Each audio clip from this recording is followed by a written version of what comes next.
వస్తుందా? వస్తుందా? 120 130 రూపాయలు బయట కొంటున్నాం. 3 కిలోలకైనా 150 రూపాయల కిలో అయితే 450 రూపాయలు.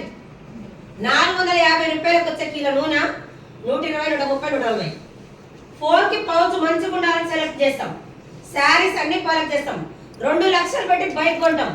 బైక్ లో పోస్తే ఇంజన్ ఆయిల్ 350 క్వాలిటీ పోస్తాం. ఎందుకంటే ఆ ఇంజన్ ఖరాబ్ కావద్దు బైక్ది. బాడీలో పోస్తే ఆయిల్ మాత్రం 120 130 140. ఈ ఇంజన్ బోర్కి వస్తుంది దక్కుద్దా?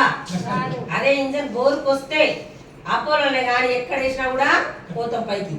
ఈ ఇంజన్ తో పాటు ఫ్యామిలీ మొత్తం రోడ్డు మీద పడుతుంది. బైక్ లేకుండా నడుస్తుంది. ఆటోలో పోవచ్చు, నడిచిపోవచ్చు, బస్సులలో పోవచ్చు. అవునా కదా? ఇంటి ముందు బైక్ ఇంజన్ మాత్రం క్వాలిటీ ఉండాలి. బాడీలో పోస్తే ఈ ఇంజన్ లో మాత్రం ఏది పడితే అది పోవచ్చు. అవునా కదా? నేను పోయిన మీటింగ్ లో అర్థమైంది. నేను కూడా ఇంతకుముందు మీలాగే వాడుకునేది. నేను పోయిన మీటింగ్ లో అర్థమైంది అసలు ఈ ఇంజన్ బాగుండాలి. అవునా కదా? ఆ రోజు నుంచి కొంచెం ఈ వంట నూనె వాడడం స్టార్ట్ చేసిన. చాలా మంది రేట్ ఎక్కువ అంటారు. ఒక 10 నిమిషాలు మాట్లాడితే టైం ఇస్తారా? ఎందుకంటే ఇయ్యాల్సిందే. పుష్ప 1 వచ్చింది, 2 వస్తుంది, బాహుబలి వచ్చింది, ఏదైనా వచ్చింది. అన్ని సినిమాలకు 3 గంటలు ఫోన్ స్విచ్ ఆఫ్ పెట్టుకొని పోయి మీటింగ్ వింటాం. పిల్లలు ఉంటే డైపర్లు వేస్తాం, స్నాక్స్ అడ్వాన్స్ తీసుకుని పోయి ఫోన్ స్విచ్ ఆఫ్ పెట్టుకుని వింటాం. సినిమా చూస్తే ఎన్ని రోజులు గుర్తుండే చెప్పండి?